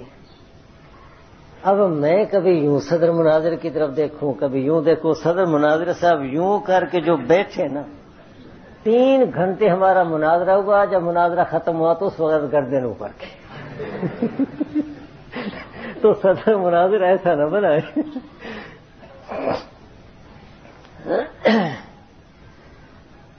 اور مناظر بھائی ایسا ہونا چاہیے، کچھ مناظر کی صفات ہے کہ صاحب مطالعہ ہو، جس موضوع پر مناظرہ کرنا ہے اس پر اس کا مطالعہ ہو، اور زبان صاف ہو اور بات کو سمجھا سکتا ہو. اور مناظرے میں یہ بھی ہے کہ پھر بات کو دوہرا کر نہ کیا جائے، کیونکہ 5 منٹ ہوتے ہیں. اب اگر ایک ہی بات کو دہراتے رہیں، ہمارے بعض ساتھیوں کو عادت ہوتی ہے، بعض اساتذہ کو بھی، کہ ایک ہی بات کو دہراتے رہیں. وہاں تو 5 منٹ ہوتے ہیں، سیکنڈوں میں گزر جاتے ہیں. تو اس لیے زبان صاف ہو، بات سمجھانے کا سلیقہ ہو، اور ایک ہی مرتبہ بات صاف کہتا ہے، اور جرأت بھی ہو. ایسا نہ ہو کہ ادھر مناظر صاحب کھڑے ہیں اور ادھر دل کانپ رہا ہے. جرت بھی ہو، جرت کے ساتھ بات بھی کر سکیں. یہ مناظر کے کچھ اوصاف ہیں. ایک شرط یہ ہے غیر مقلدوں کے ساتھ مناظرے کے لیے کہ جب مناظرے کی تحریر لکھیں تو اپنا نام کیا لکھیں گے؟ اہل السنت والجماعت. تحریر جو لکھیں گے تو اوپر لکھتے ہیں نا من جانب اہل السنت والجماعت، صرف نام یہ لکھنا ہے، نہ حنفی نہ دیوبندی، کیونکہ اہل حدیثوں کے مقابلے میں ہمارا لقب یہی ہے اہل السنت والجماعت. کہروڑ پکے میں ایک جگہ غیر مقلدین کے ساتھ مناظرے کی تحریر ہماری لکھی جا رہی تھی تو ہم نے اوپر لکھا من جانب اہل السنت والجماعت. وہ بھی اپنی تحریر لکھ کر لے آئے. اب وہ کہتے ہیں جی آپ نے یہ اہل سنت والجماعت لکھا ہے تو آپ کو تو لکھنا چاہیے تھا حنفی. میں نے کہا کہ بھائی ہم حنفی ہیں مالکی شافعی حنبلی کے مقابلے میں. جب ہمارے سامنے کوئی ہوگا مالکی شافعی حنبلی پھر ہم لکھیں گے حنفی. اس وقت ہمارے مقابلے میں نہ کوئی مالکی ہے نہ کوئی شافعی ہے نہ کوئی حنبلی ہے، تو اس لیے ہمیں حنفی لکھنے کی ضرورت نہیں ہے. اب وہ کہتا ہے جی آپ نے جو اہل سنت والجماعت لکھا تو بریلوی بھی اپنے آپ کو اہل سنت والجماعت لکھتے ہیں، آپ نے بھی اہل سنت والجماعت لکھا تو ہمیں کیا پتہ چلے گا کہ اہل سنت والجماعت یہ کون سے ہیں؟ تو اس لیے کم از کم آپ دیوبندی تو لکھیں. میں نے کہا کہ دیوبندی ہم تب لکھیں گے کہ جب ہمارے مقابلے میں کوئی بریلوی آئے گا. جب کوئی بریلوی آئے گا، جب بریلوی مقابلے میں نہیں ہے تو ہم اپنے آپ کو دیوبندی کیوں لکھیں؟ آپ کے مقابلے میں اہل سنت والجماعت.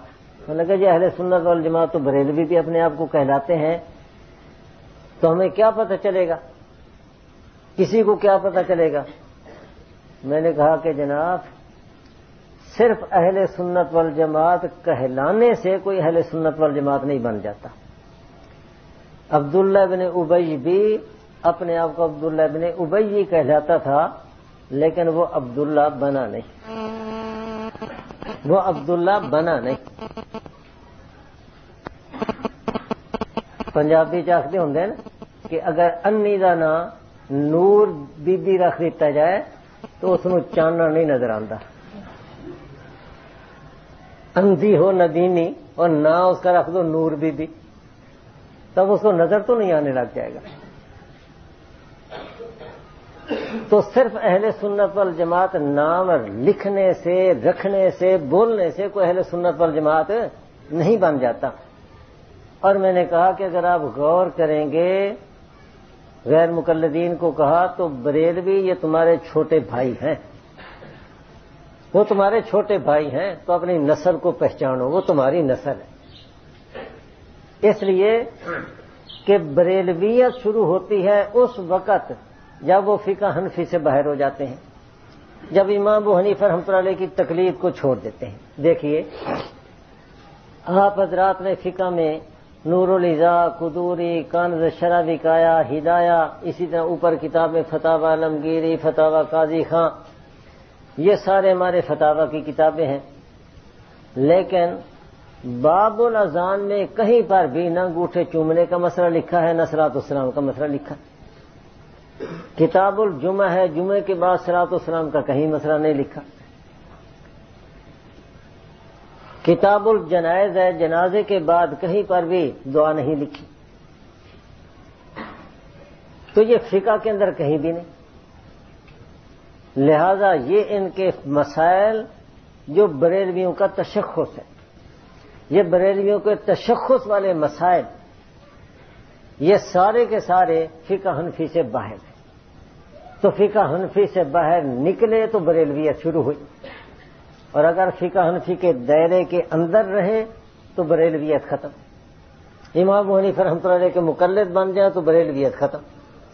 تو میں نے کہا کہ وہ بھی فقہ حنفی کو چھوڑنے والے، امام ابو حنیفہ کو چھوڑنے والے، تم بھی فقہ حنفی کے دشمن، امام ابو حنیفہ کے دشمن، تو اس لیے وہ تمہارے بھائی ہیں، تمہاری نسل ہے، تو اپنی نسل کو پہچانو، وہ غیر مقلد ہے۔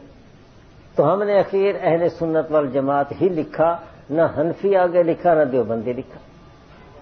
اس لیے ان کے مقابلے میں یہی لکھنا چاہیے من جانب اہل سنت والجماعت۔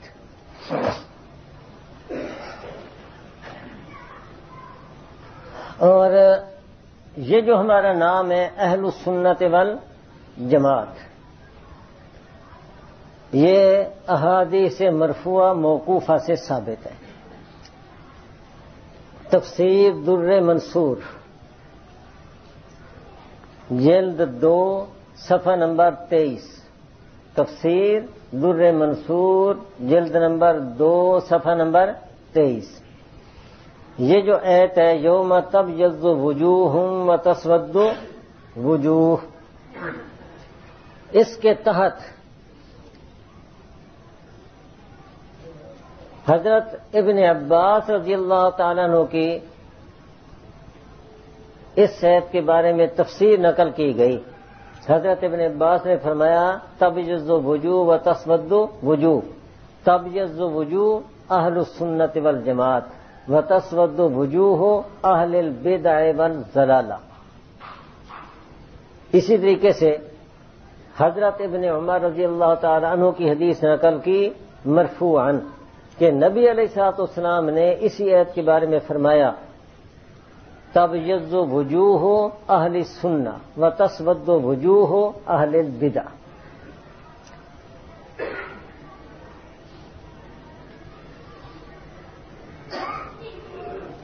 حضرت ابو سعید خدری رضی اللہ تعالی عنہ وہ بھی فرماتے ہیں کہ نبی علیہ الصلوۃ والسلام نے یہ آیت پڑھی یوم تبیض وجوہ وتسود وجوہ، یہ پڑھ کر فرمایا تبیض وجوہ اہل الجماعات والسنہ وتسود وجوہ اہل البدع والاہواء۔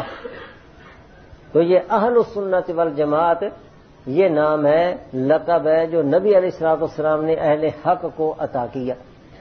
اور وہ جو حدیث آتی ہے 73 فرقوں والی، نبی علیہ السلام سے پوچھا گیا کہ ایک جماعت جنتی وہ کون سی ہے؟ من ہم یا رسول اللہ؟ فرمایا ما انا علیہ و اصحابی، ما انا علیہ یہ اہل السنت، و اصحابی یہ ہیں والجماعت۔ تو اس حدیث سے بھی یہ لقب ثابت ہوتا ہے۔ یہ میں نے شرائط کے بارے میں کچھ آپ حضرات کو باتیں بتائیں کہ غیر مقلدین سے شرطیں کیسے طے کرنی ہیں۔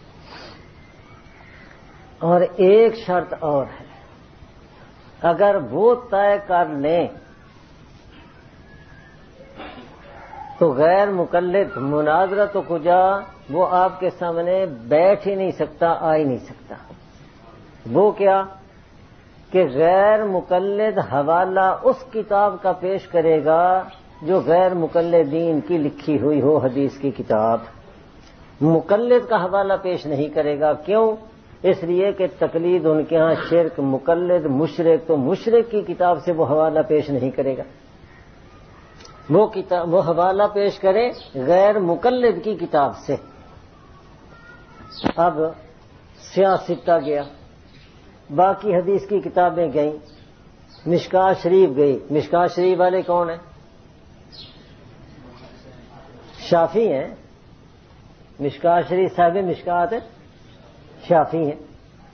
اسی طریقے سے امام بخاری رحمۃ اللہ علیہ کے بارے میں نواب صدیق حسن خان کی کتاب ہے الحتہ، الحتہ، اس کے اندر وہ لکھتے ہیں امام بخاری یہ شافعی المسلک تھے، بعد نے کہا کہ یہ مجتہد تھے۔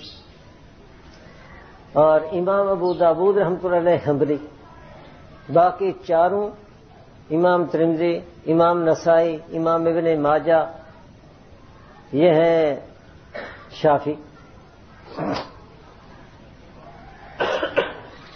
تو اب ان میں سے کسی کا وہ حوالہ پیش نہیں کر سکتا۔ بھائی یہ تو مقلد ہے، تمہارے ہاں تقلید شرک، مقلد مشرک، تو مشرک کی کتاب کیسے پیش کرتے؟ تو جو کتاب پیش کرے گا وہ کسی غیر مقلد کی کتاب پیش کرے. پر غیر مقلد کہتے کسے ہیں؟ غیر مقلد کی تعریف بھی یاد رکھو. دیکھو اللہ تعالی نے اجتہاد کی جس کو صلاحیت دی ہے وہ کرے گا اجتہاد، تو وہ بن گیا مجتہد، وہ بن گیا مجتہد. اور جس میں اجتہاد کی صلاحیت نہیں وہ کیا کرے گا؟ وہ تقلید کرے گا. جس میں اجتہاد کی صلاحیت ہے وہ کرے گا اجتہاد، تو وہ بن گیا مجتہد. اور جس میں اجتہاد کی صلاحیت نہیں وہ مجتہد کی تقلید کرے گا، تو وہ بن گیا مقلد. تو مجتہد من لہ صلاحیت الاجتہاد، اور مقلد من لیس لہ صلاحیت الاجتہاد، جس میں اجتہاد کی صلاحیت نہ ہو. ویقلد مجتہد، اور مجتہد کی وہ تقلید کر لے. تو یہ دو قسمیں بنی، ایک مجتہدین اور دوسرے مقلدین. مجتہدین جن میں اجتہاد کی صلاحیت، مقلدین جن میں اجتہاد کی صلاحیت نہیں لیکن مجتہد کی وہ بات مان لیں، تقلید کر لیں، وہ بن گئے مقلدین. اب غیر مقلد کسے کہتے ہیں؟ من لا یجتہد ولا یقلد، جو اجتہاد بھی نہیں کر سکتا اور تقلید بھی نہیں کرتا. غیر مقلد وہ ہے کیونکہ اجتہاد کر سکتا ہے تو مجتہد، اور اگر اجتہاد نہیں لیکن تقلید کر لیتا ہے تو وہ بن گیا مقلد. اور جو اجتہاد بھی نہیں کر سکتا اور تقلید بھی نہیں کرتا وہ ہے غیر مقلد. تو من لا یجتہد ولا یقلد، جو اجتہاد بھی نہیں کر سکتا تقلید بھی نہیں کرتا وہ غیر مقلد ہے. اس لیے اس کتاب کا حوالہ پیش کرے جو کسی غیر مقلد کی لکھی ہوئی ہو. مقلدین کی کتابیں پیش نہیں کر سکتا. اور الحکمہ میں نے اپنے بارے مسائل کے مقدمے میں الحکمہ نواب صدیق حسن خان کی کتاب کے حوالے سے مشہور جو محدثین حضرات ہیں ان کے بارے میں نقل کیا کہ نواب صدیق حسن خان نے لکھا کہ ان میں سے کوئی حنفی تھا، کوئی شافعی تھا، کوئی مالکی تھا، کوئی حنبلی تھا. تو اس لیے جب وہ مقلد ہیں، ان کے ہاں مشرک ہیں، تو پھر مشرکین کی کتابوں سے یہ استدلال کیسے کریں گے؟ یہ ہے شرائط جو ان کے ساتھ ہم نے مناظرہ طے کرتے وقت تحریر کرنی ہے اور ان سے کرانی ہے. یہ بات سمجھ آ گئی؟ یہ تو ہیں کچھ مبادیات.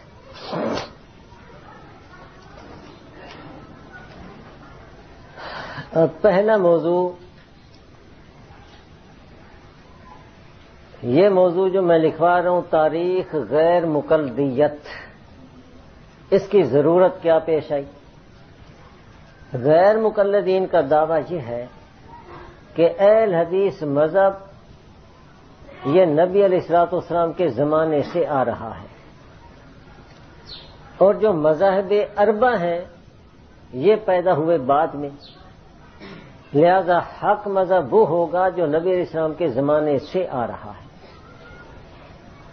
اور جو شروع سے نہیں آ رہے اور بعد میں پیدا ہوئے وہ نہ اہل حق نہ اہل سنت والجماعت. کیوں؟ وہ بھی یہی کہتے ہیں نا کہ صحابہ اہل سنت والجماعت تھے، اور یہ مذاہب پیدا ہوئے بعد میں. تو جو ان مذاہب پر چلنے والے ہیں اب ان کا تقابل ہے صحابہ کے ساتھ. اگر صحابہ اہل سنت والجماعت ہیں تو پھر جو ان مذاہب پر چلنے والے ہیں یہ اہل سنت والجماعت نہیں ہے، اور اگر یہ اہل سنت والجماعت ہیں تو پھر کہنا پڑے گا کہ صحابہ اہل سنت والجماعت نہیں ہے، کیونکہ یہ مذہب تو بعد میں پیدا ہو. تو ان کا دعویٰ یہی ہے کہ نبی علیہ الصلوۃ والسلام کے زمانے سے آ رہے ہیں اہل حدیث اور یہ اہل سنت والجماعت، اور یہ مذاہب بعد میں پیدا ہوئے. تو جو بعد میں پیدا ہوئے نہ وہ اہل حق ہیں نہ اہل سنت والجماعت. اس لیے تاریخی طور پر ہم نے یہ تحقیق کرنی ہے اور یہ تجزیہ کرنا ہے کہ اہل حدیث یہ نبی اسلام کے زمانے سے آ رہے ہیں یا یہ بعد میں پیدا ہوئے؟ اگر تو یہ پیدا ہوئے ہیں بعد میں تو خود اپنے اسی فتوے کے مطابق نہ یہ اہل حق ہوئے نہ اہل سنت والجماعت ہوئے، اس لیے کہ خود انہوں نے بتا دیا نا کہ اہل حق وہی ہیں جو نبی اسلام کے زمانے سے آ رہے ہیں، اور جو بعد میں درمیان کے اندر آ کر پیدا ہوتے ہیں وہ نہ اہل حق نہ اہل سنت والجماعت۔ اب اگر ہم دلائل سے ثابت کر دیں کہ یہ بعد کی پیداوار ہے، یہ ایک نئی نسل ہے جو بعد میں شروع ہوئی، تو پھر ان کے اپنے فیصلے کے مطابق نہ یہ اہل حق اور نہ یہ اہل سنت والجماعت۔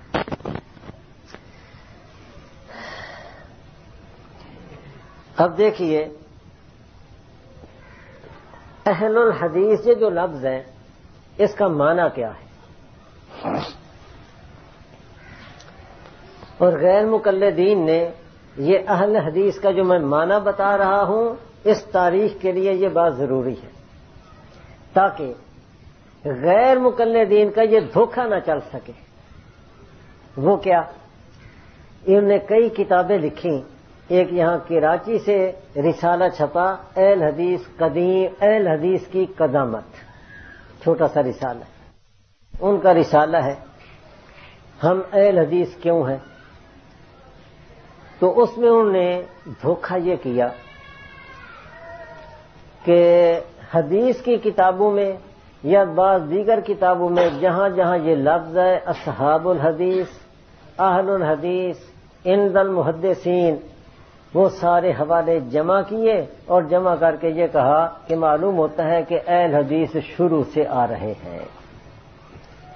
ترمذی شریف کے کئی جگہ حوالے دیے، عند اصحاب الحدیث، عند اہل الحدیث۔ کہیں کسی راوی کے بارے میں لکھ دیا امام ترمذی رحمۃ اللہ علیہ نے کہ یہ راوی ایسا ہے عند اہل الحدیث، اب وہ عبارت نقل کر دی، معلوم ہوتا ہے کہ اس وقت اہل حدیث موجود تھے۔ اصحاب الحدیث، محدثین، یہ عبارتیں جمع کر کے دھوکہ دیا کہ معلوم ہوتا ہے کہ یہ پہلے سے ہی آ رہے۔ اس لیے اس تحقیق کے لیے اہل حدیث کے پہلے معنی سمجھ لیں۔ ایک اہل حدیث کا معنی یہ ہے علم حدیث کے ماہرین، اصحاب الحدیث، اہل الحدیث، محدثین، علم حدیث کے ماہرین۔ ایک اہل حدیث کا لفظ اس معنی میں استعمال ہوتا ہے، اور عرف میں یہ جو اہل کا لفظ ہے یہ کمال کو بیان کرنے کے لیے استعمال کیا جاتا ہے۔ مثلا یہ جو چھابڑی فروش ہیں، یہ چھابڑی میں تھوڑا سا فروٹ یا یہ بیچنے والے اور یہ چھولے ریوڑیاں بیچنے والے، وہ ایک تار کے اوپر لٹکائے ہوئے ہوتے ہیں نا، چھوٹی چھوٹی تھیلیاں بنا کر بیچتے ہیں نا یہاں یہ بسوں میں، اور یہ تو کئی تھیلیاں بنا کر تار میں وہ ساری لگا کر اور بیچ رہے ہوتے ہیں دار ریوڑی۔ اب تجارت کر رہے ہیں یا نہیں؟ لیکن ان کو کوئی کہتا ہے اہل تجارت؟ ان کو اہل تجارت کوئی نہیں کہتا۔ سائیکل پر اسی طریقے سے سودا بیچنے کے لیے پھر رہا ہے، آوازیں لگا رہا ہے، کوئی بھی ان کو اہل تجارت نہیں کہتا۔ ریڑھی لگا کر کوئی بیچ رہا ہے کینو، کوئی کیلے بیچ رہا ہے، اہل تجارت ان کو کوئی نہیں کہتا۔ اہل تجارت کہا جاتا ہے جن کے بڑے بڑے تجارتی مراکز ہیں اور بڑے اونچے درجے سطح کے تجارتی کاروبار ہیں، ان کو کہا جاتا ہے اہل تجارت۔ تو اب اہل کے لفظ نے ایک کمال کو ظاہر کیا۔ اسی طریقے سے یہ سڑک کے کنارے جو جوتیاں گانٹھ رہے ہیں یہ ہنر ہے یا نہیں؟ آپ کو کہے یہ جوتی ہے ذرا یہ گانٹھ دو، ہم تو نہیں گانٹھ سکتے، ہم اس کی سلائی نہیں کر سکتے۔ ان کو کوئی بھی یہ نہیں کہتا اہل حرفت، اہل صنعت کوئی بھی نہیں کہتا۔ اہل حرفت، اہل صنعت ان کو کہا جائے گا جن کے بڑے بڑے پیشے اور ہنرمند ہیں اور بڑے کارخانے ہیں، فیکٹریاں ہیں، ان کو کہا جاتا ہے۔ اچھا، اگر کوئی آدمی ضربہ یضرب کی گردان یاد کر لے تو اس کو یہ کچھ نہ کچھ تو علم آ گیا نا، ماضی معلوم اسے کہتے ہیں، اور یہ اس کی گردان ہے، ماضی مجہول کی یہ تعریف ہے، یہ اس کی گردان ہے، کچھ نہ کچھ تو علم آ گیا نا. اب ہم کہیں جناب یہ اہل علم ہے، کہہ سکتے ہیں. جس کو کچی پکی کا قاعدہ آ جائے اسے کہیں گے کہ یہ اہل علم ہے، حالانکہ یہ بھی تو ایک علم ہے نا، اس نے کچی کا قاعدہ پڑھ لیا. نورانی قاعدہ جس نے پڑھ لیا تو اس کو کچھ نہ کچھ تو جوڑ اور یہ ہر لفظ بنانے پڑھنے آ گئے نا، تو علم اس کو کچھ آ گیا، لیکن اس کو اہل علم تو نہیں کہا جاتا. اہل علم ان کو کہا جائے گا کہ جن کو اللہ پاک نے بڑے وسیع معلومات اور علمی صلاحیت استعداد اللہ پاک نے عطا کی ہے، ان کو کہا جائے گا اہل علم. زیادہ بات یضرب وہ یاد کر لے تو ان کو اہل صرف کوئی نہیں کہتا. اگر کوئی آدمی مرفوعات یاد کر لے تو ان کو یہ نہیں کہا جائے گا کہ یہ اہل نحو ہے. اہل صرف اہل نحو ان کو کہا جائے گا جو اصحاب